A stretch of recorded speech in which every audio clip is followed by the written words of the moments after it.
Yo, shalom. All praises to the Most High. Yehovah Yahushua. This is Sound Some YYBY. All right. Integrated keyboards.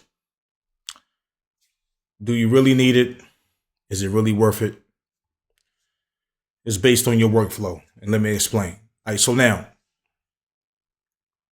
as you see right here, this is the keyboard that I have in front of me right now. This is the Nectar Panorama T6. It's integrated with a few DAWs. As you see right now, I'm using Reason. It's integrated with Studio One, stuff like that. So I'm gonna get straight to the point far as like the integration, because the integration part can be pros and cons. And I'm gonna also explain to you to enlighten y'all like how I use it. But how I wanted to use it, but there's pros and cons to the integration. What do I mean by this? Simply, what I noticed with keyboards, if this display is not a huge display and you're looking for a keyboard to use these knobs, these faders and knobs to link up with your track the right proper way, don't get a keyboard with a small display. Get something with a huge display. I'm going to tell you why. So you can see the shit better in front of you. And a display that show you color. This display is very small, as you can see, and this is how the stuff look right here when you're looking at it. So it's pros and cons to that part. Then two, what I noticed with some integrated keyboards, with a lot of them that I tested, the tracks don't always link properly to the tracks. So for example, like if you click this track right here, you're supposed to see it click that same track inside of the display so you can identify it, because that's the key thing. It's about trying to identify the track. Is this faster than the mouse? And me, I'm gonna make a long story short, I'm faster with the mouse than using the controller. I'm gonna be real with y'all. I'm faster than the mouse than try to go to a knob, a fader right here, go to one of these faders and turn to one of these faders, or turn to one of these knobs right here that's to change something inside the DAW. By the time I do that, I'm already right here turning the channel like that, you know. Or I can grab like this, boom, hold shift and bring them down just like that in increments if I want to. You know, I could turn this knob right here real quick, boom, just like that, real quick. But now, so I'm faster with the mouse, period. But some people will say, well, nah, it's not faster. Yes, the fuck it is. It's faster with me, right? But I'm also going to be realistic that I'm going to show you some things that can be faster with the controller when it's integrated with the DAW. And this is really not an integration. This is really more of a, you know, getting a knob, right clicking it, and then you edit it, and then you select a knob to it, right? Because I'm gonna tell you, let me rewind it back. When I was talking about this screen part, and I was talking about these knobs, one is hard to identify when you're selecting the tracks. Because the reason why is that these are not automated. What they call, not automated, they call they're not I think, is it automated knobs? Hold on, let me see. No, I don't think that's what it is. Oh yeah, I'm sorry. They're not motorized knobs. So motorized knobs means that if you select this track, you'll see these knobs go up. Whatever track you select, you'll see that knob move. You'll see that fader move. So that's easy for you to identify that fader and then touch that knob real quick and change it. See, but when you got a DAW like this where it's not motorized faders, or the display is too small to see what you're selecting, it's hard to change real quick. Because I'm gonna give you an example. You can only control 8 knobs at one time, right? So let me show y'all something right quick. So for example, inside of, if you see in Reason, got this option right here called, if you select right here and you go to set remote base channel, So you set remotes based channel. That means that the first 8 knobs will be controlled by these faders. The faders will be controlled by these first 8 faders. The buttons will be controlled by these first 8 buttons. The encoders or knobs will be controlled by the first 8 knobs on this mixer if you got it set that way. Right? Great. Dope. So that means that if this say 1, if you're on this track right here, if you go up and down, let me press the mixer right quick. Let me sync this right quick. Let me sync this to the mixer. So I can go up and down. Hold on. Can I? What's going on? And that's one of the issues that I'm having with right now because it picks and chooses. It ain't function as good. Let me see something right quick. Hook. Okay, so let's go back right here. Let's select these tracks. So I got to select that. See, I'm doing all this. I would have been. Okay, this is still on beat bus. So that means I gotta go now. I gotta go to the mixer board right here. What I'm doing right now, I'm pressing this track knob right here to highlight these tracks. If you can see how I'm doing that. For me to control that knob, I gotta make sure this. Let's go down the kick. Let's go down the kick. So this is the crazy thing about it. So now it'll control. I can go to the second track. Control, third track, fourth track, fifth track, sixth track, so on and so forth. Turn knobs, blah, blah, blah. But you see what I had to do as far as the track button right here. Now, what this is supposed to be used for right here, because we have a 9th knob on here, which is this one right here. And this is for whatever you select on here.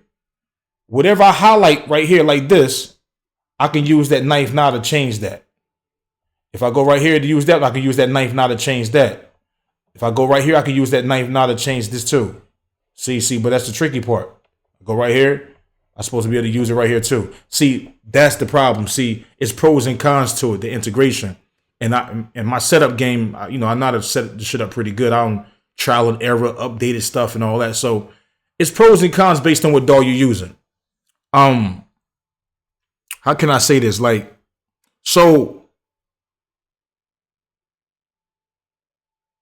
if I have to go to this track button right here and select this just to highlight a track to control it, I can change this shit with my mouse and my keyboard real quick and just I gotta search for it and all this dumb shit because I'm gonna explain to you why. Because once I have more than 8 tracks, right? These knobs can't control those next 8 tracks unless this right here is on the next 8 tracks. And it does not move by itself. Right? And also, if I get my mouse and I select a track like this, which I still can't change. I can't change that 9th knob. This 9th knob right here, as you see right here, I can't change nothing. Even if I select this, I can't change nothing. If I select this, I can't change nothing. Now in Studio One has that feature. You can do that. Right? So check this out. But in this keyboard is integrated thoroughly for both of those DAWs. But it's still sometimes there's limitations with it, which is crazy. But I'm gonna also tell y'all a keyboard that I say when it comes to integration that I've used, and I had a lot of keyboards that I've been tested that really make a lot of sense using that keyboard inside of a DAW, inside Studio One. It makes sense. And how it shows you on the keyboard screen how you can identify the tracks easily if you want to use knobs. If you want to use knobs like this. And it's a keyboard called Complete. It's called Complete. What is it? Complete S49 MK2. Got 2 nice big screens. And that's how what I'm about to tell y'all, that's how the keyboard should be when it comes to integration. Let me explain to y'all. Because it's not motorized. It's not motorized faders on that board. Matter of fact, let's go see the board right quick. Let's go pull it up. See if we can pull it up right quick. Let's go complete S49. No. S49 MK2. So see, we can pull up a quality picture of this. All right, so this is the board right here. Right, you only got 8 encoders. 1, 2, 3, 4, 5, 6, 7, 8. And you got 8 buttons right here. Right? So this is really not integrated with Reason that good. But it's really integrated with Studio One. And then you got this nice button right here that you can move around and everything. But what's so dope about this keyboard, if you're using Studio One or something that is integrated with, that it will show you the tracks on here, just like any other integrated keyboard. But the difference is that when you select that track, let's go back to it right quick. When you select that track with your mouse, let me see something right quick. When you select that track like this with your mouse, it's gonna show you that the track is gonna pop up huge on that screen, and then you can turn the knob real quick because it's all about trying to identify what you're trying to turn. Because once you go past 8 tracks with certain with integrated keyboards like this and small screens like this, it's hard to identify what you're changing. You get what I'm saying? Like, so if I'm in a sequencer like this, see I highlight those tracks right here. If I'm in a sequencer, now it'll pop up on the screen to let me know, okay, I'm on drum roll, I'm on filter drums, I'm on bass, I'm on rolls. And then if I'm on that track, I could just go up to it. Like, for example, like, let's see if it works. Let's go to drum roll right here. If I'm on drum rolls and I select that, I should be able to go up and down. See? Okay, so it's buggy with that. So there's something wrong with that. So, all right, so now, I hope I'm making sense with y'all, man. Because I feel like I'm really explaining this shit the worst. But I'm going to show y'all a dope way that's so simplified, man. That make things easy because, like I say, the mouse is faster than me to tweak things, man. But sometimes you want to still tweak things when, if I just only got the sequencer showing, especially in a dog like Reason, or if I only got the mixer showing right quick and I don't want to go to the sequencer, or if I got the rack showing, and I don't want to go to the, whatever, the sequencer or the thing, switch it back and forth real quick all the time. Like, so what I did, I got all my knobs, all these buttons, and these encoders. And what I did, I created me a template, and I set it up a certain way. So, for example, like my first button right here, that'll be beat mute. So when I open up my template and it's time for me to record a session, so let's go to open up this template session right quick. And we're gonna close this song right quick. So we're gonna close that. Let's close up this. Well, I better do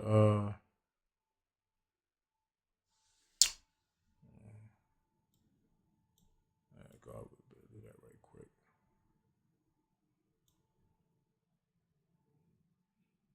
All right, so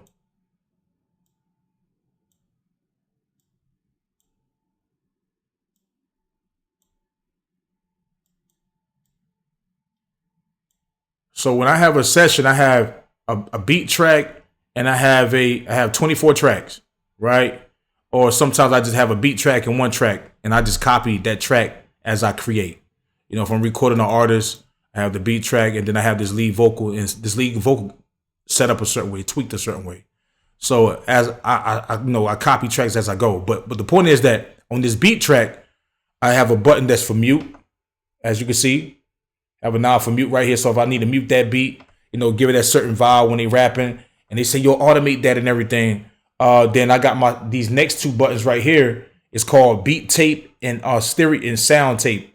So what that means, like on the beat right here, I have a tape stop on the beat, so I can press that. So when I turn this on, I can give that certain tape stop vibe, with that beat. Sometimes it sound good only doing it with the beat. Sometimes it sound good only doing it with the whole song. So that's why I got the song tape. So if I go to my rack right here, if you go to the rack, go all the way up here, I got the song one right here. So I don't have to have this screen up for me to see it, for me to to make it work. That's what I'm saying. All right, the next one I got right here, the fourth one is for mono. So right here, as you see right here inside my mastering combinator, that turns to mono. So what does that do? When we open up this, it turns my whole song to mono. So if I'm mixing and I want to hear it in mono, I could just press that button to hear it and then turn it on and turn it off. Right? I don't have to look at this screen to do that. I got all these tape. I got each one of these buttons right here named under it. Butte meat, B tape, S tape, mono. Then 20 dB. What is 20 dB? So if somebody come in and they talking to me, I can just press 20 dB. It'll turn the volume down of the whole music 20 dB. Instead of me just going to the my knob and turning it all the way down. Right? And then I got bypass right here. So bypass all this, turn all these plugins inside the mastering suite off. So I can hear a difference, compare it back and forth, whatever the situation may be. Click. What click is? Click is the metronome right here. When you go down here, it turns this on and off right here. Right? And then if I want the metronome to move faster, I can put it on 2 times. Right? I got that button called 2 times. So all these buttons is set up for all these things. So now the faders, I got the first fader for gain. What gain? For the beat. The gain for the beat. I don't turn the volume down on the beat. So when I go to the mixer, as you can see, and I go right here, go to the beat, you got the gain knob. So what I do, I can turn that knob and turn that gain down. So I'm doing a mic check before I record. I'm making sure the beat is level. The beat is not too loud in my ears. The beat is not too loud in the artist's ears, and it's set right properly, because sometimes the beat is overpowering. You don't want the beat to be overbearing when you're recording that artist. You want the vocals to sit properly right when you're doing the mic check. So that's what the gain is for, right? And then my next knob is called mid duck. Now remember, I have stickers I typed out perfectly under these. That's what's on my keyboard now. So I got the second one called mid duck. What is mid duck? So you go right here, you go to the beat. I got this dope ST imager from Rack Extensions and Reason called the duck. So what it does, it ducks the mid. So that means that it's the same thing when y'all using the EQ and y'all ducking the music a little bit so the vocals can stand out. This concept is way better than that, bro. Because this is some dope shit. Like, this is ill for that. It ducks it. You can duck the highs and the lows. You duck the mids a certain, get that certain vibe. Let that beat kind of sit back in that space for that vocal. So you can set it how you want to set it in the frequencies. Then you can pan the lows, the mids, and the high. I mean, you can put delay on the lows, mids, and highs. You can make the lows sound wide and narrow, the mids sound wide and narrow, the highs. It's pros and cons. This tool is dope. This is a dope tool. You can pan the low and the mid and the high on that beat. Give it that space. So I use that for the mid duck. Now, my next knob right here, my third knob, is for the control room. So what's the control room? So if I need more volume after I turn that beat down and they need a little more volume in the headphones, because on my audio interface, I have the headphone volume all the way up. So now I can hear the full volume of everything. So if it's too loud, I can turn it down. So that knob would be this right here. I'm controlling that right now with that knob. Then the next knob would be a limiter. Sometimes like the control room won't give enough volume. So I can really just go straight to, the back in here, go to my limiter right here, because these are my mastering tools. None of these are on. The only thing that's on is this, the correlation, the gain tool. This is off. This is off. Equalizer, class, everything is off. Only thing is on is the limiter for clip. So the beat don't go, it don't peak, right? But sometimes I want to get more space, I want to get more volume. I could turn it up right now as I go, as I'm playing this music recording, who knows? Or even if I'm making a beat and I got my mixer levels down at a certain volume and I don't want those to peak, but I like the beat still sound low, man. So I get that extra sauce to get that extra volume. So I go to that knob and turn that knob up right quick. Boom. And I don't have to be on this screen. Cause Reason got 3 screens. Like, so sometimes you got to figure out the right workflow. So if I'm on this screen right here and I'm making a beat, I can still turn that limiter right here up without it affecting it, cause some DAWs, your knobs can only affect certain things until that plug-in or something is open. And then when you close it, then it doesn't affect it. You can't change it. You can't tweak it. You have to open it up to tweak it. Or you have to, like every DAW is different, bro. So it's hard to explain that part. I don't care about controlling my instruments with my knobs. I don't have none of that set. Like, for instance, if I drop an instrument in right here, I could tweak all this with my mouse. Like this, boom, whatever I want to do. Now, but peep this though. When it comes to these encoders, I make sure I have one that's empty. And the reason why I might have one that's empty because I might want to do automation a certain way. So if I want to do automation on this knob right here, I just take that like that, select that right quick. So now I can right click, boom, edit. And what I can do, it got that automation track and I can turn, because sometimes turning knobs can give that certain automation vibe more than using your mouse when it comes to that part. So I always got a knob empty just for that type of thing. I might want to automate this one, whatever, because of a certain vibe. And I select that real quick. Boom, it'll replace it. Boom, I can turn that one real quick. Because again, having knobs integrated automatically to instruments, man, sometimes you don't know what the fuck it's connected to.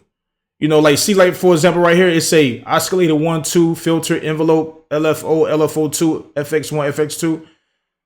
These are normally the things that is connected to whatever instrument you drop. So if you got an oscillator 1, you might have this one button and one knob selected to that oscillator 1.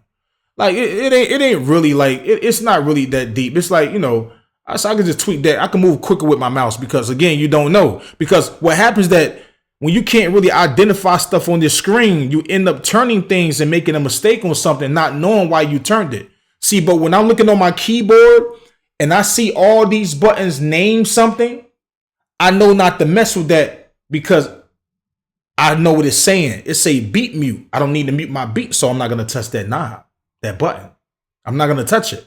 So I can identify what I got them up for. And then what I do, I save this as a preset.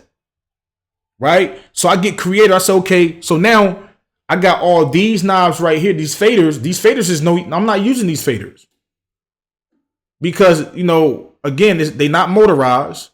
They are not, it's really sometimes the identification of what track you're selecting is tricky based on if you in here selecting the track. You really got to go up to the keyboard and really press this button right here. These two right here, like I'm doing right here, for it to really identify, so it can really like let the keyboard know, like, hey, that's the track you're supposed to control, type shit.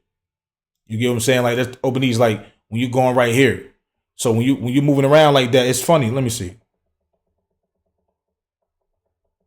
See, that's weird.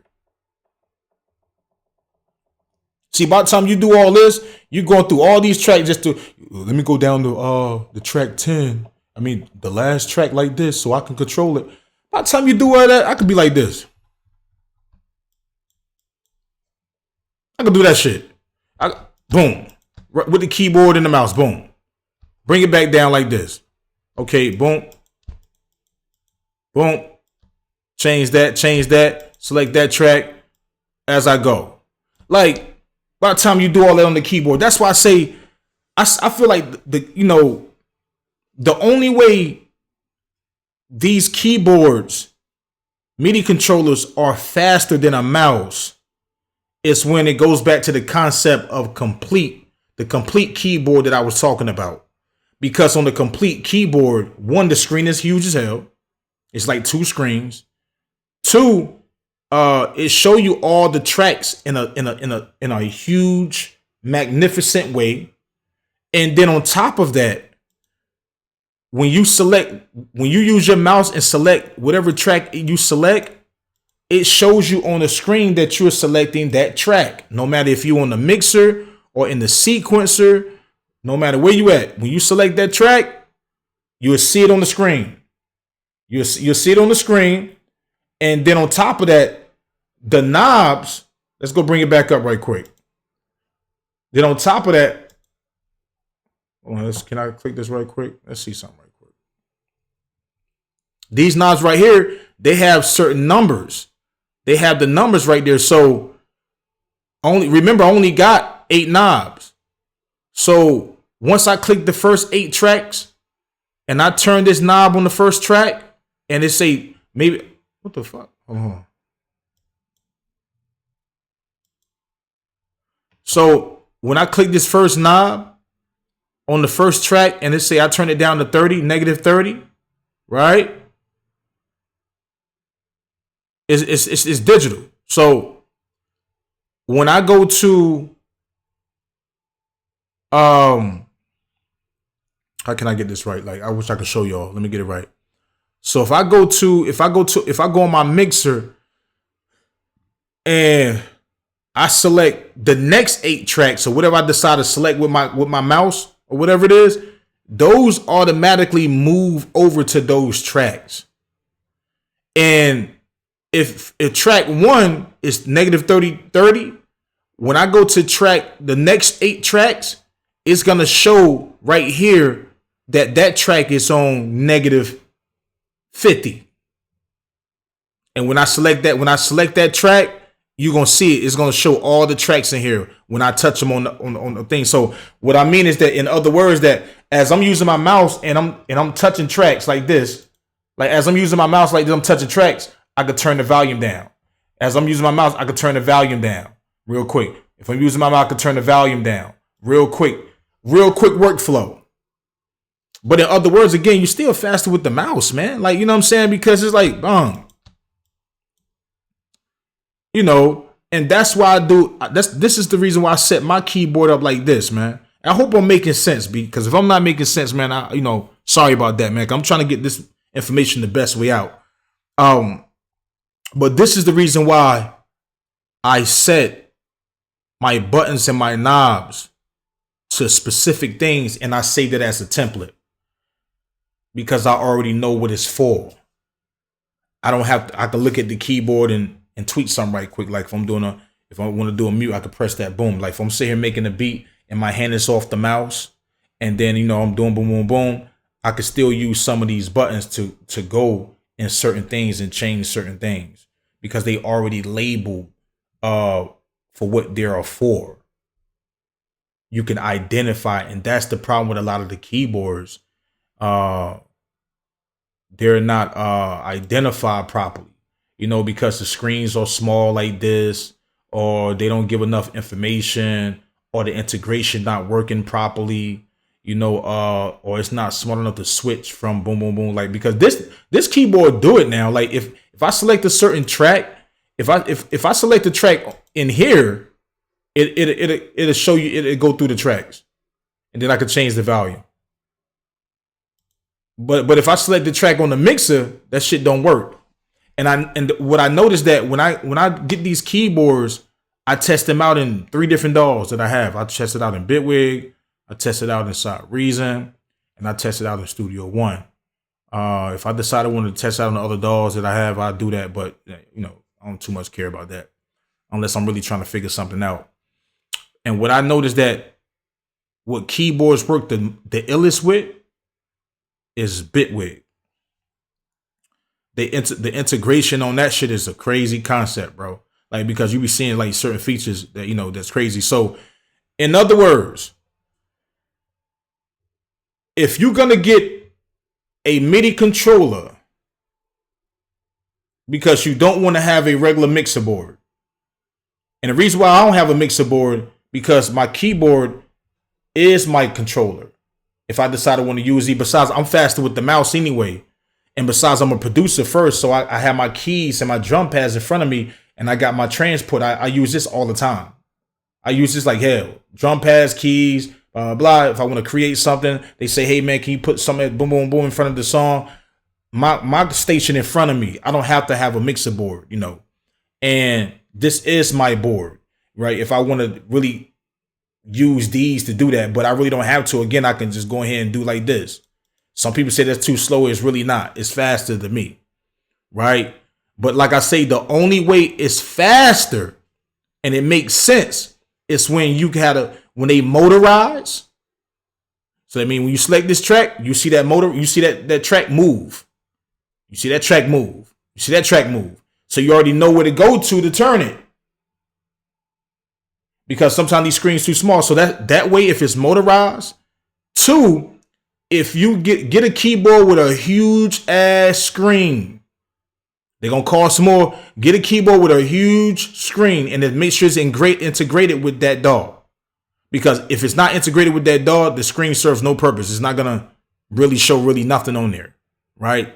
So just like the Complete John, Complete not really integrated with Reason. So the you can get the all these to work, but you can't get the loop button to work. So on here, this keyboard I got right here, as you see right here, all that work automatically. So if I open up an old song, or anything, that's gonna automatically work. And that's the main key thing I like, because I'm gonna tell you why. Because when you create a template and when you open up new songs, open up old songs, if you don't have an integrated keyboard, you're gonna have to set all your transport knobs for that song and then press save. Then you open up another beat. You're gonna have to make sure you link your transport knob. You're gonna have to go right here. You're gonna have to right click. You're gonna have to edit. You're gonna have to link that knob, boom, link that knob, boom, link that knob, boom. Because you already got to do that with the controller parts. I already got to do this with the buttons, with the encoders, such and such of old songs. And then I got to save it because I was doing those different, and I was probably using a different keyboard, right? But the stop, play button, record, boom, boom, all that's going to work automatically though. I don't want to rig all this up and then rig all that up, just to open up a new song, just to tweak it or do whatever you do, So, but the point is but once you stay with this workflow, and then now all your songs is on the same workflow. So anything you open or you record it's going to have it's connected with the same stuff. So it's not really that hard, but again, you don't want to keep linking the play and the stop and record button because you just want to open up a beat and just play it and listen to it, and you're like, damn, it ain't even play it. So I got to press the keyboard right here. You know what I'm saying? Stuff like that. So yeah, people, man. In other words, man, I say that to really water this down real quick. If you all about the knobs, that type of workflow, and you want to control your DAW that way, and you want to get away from the mouse more, get your keyboard that have motorized faders and a huge screen on the keyboard. Don't get no small screen. I'm telling you, you're gonna regret it. Get you some shit with a huge John, whatever it is, a nice size, something that probably take over this whole part right here. Something that you can see display, you can see real good. Like I say, get some motorized faders or something with a huge screen. If not, and you're on a budget, you still can get a nice integrated keyboard, because I really like this keyboard. I love the design of this keyboard. This keyboard is dope, the way they designed this. This shit is hard, bro. Because I like how the keys, it's level right here. This part right here sit down and the keys sit up higher. So it ain't no space between, ain't no plastic space between this and the last keys. So when you go on the end of this part right here, it's the same way. What did I just do? So, on the same way on this side too. So when you're hitting the keys, it's nothing bumping your fingers when you playing the keys and everything. So the way it's designed is dope. Work pretty good with Reason, work pretty good with any DAW that's integrated with. But like I say, it's gonna pros and cons with those screens and everything, man. So yeah.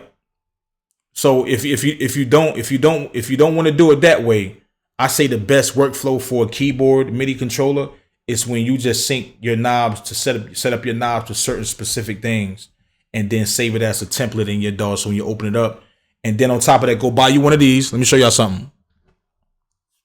Go buy you one of these right here. These joints. Right here, you type a name in and all that. You print it out. It's like a little sticker, and then you cut it the proper way, and then you label it right under whatever you got on your keyboard. You know what I'm saying? So now you already know what those for. You know what those buttons is for. You know, easy, the best route, because again, it goes back to that having a keyboard that can help you identify what you're selecting real quick, what you're going through, what you're using the mouse for, what you're going up and down for. When you select this track, does it show real quick on the screen where you can turn that knob real quick? If it don't provide that, that shit is not worth it. The mouse is faster. This is why I be